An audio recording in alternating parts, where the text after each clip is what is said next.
Militer Rusia sama sekali tidak memberi waktu bagi angkatan bersenjata Ukraina untuk bisa menghindar.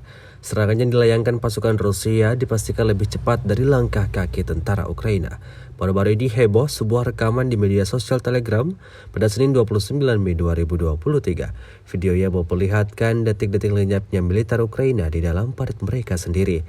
Pada awal rekaman terlihat sekelompok tentara Ukraina yang kalang kabut mencoba bersembunyi dari mortir kelompok Rusia, namun sayangnya gagal.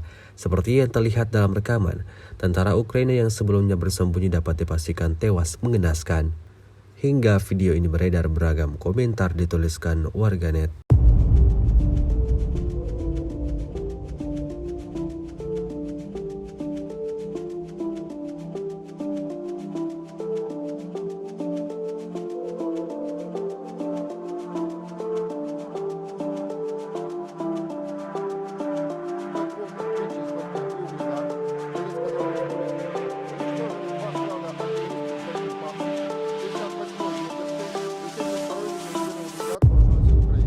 Поражение 86 подразделений в районах населенных пунктов Владимировка, Кременная Луганской Народной Республики, Табаевка Харьковской области, Никольская Донецкой Народной Республики и Жеребянка Запорожской области.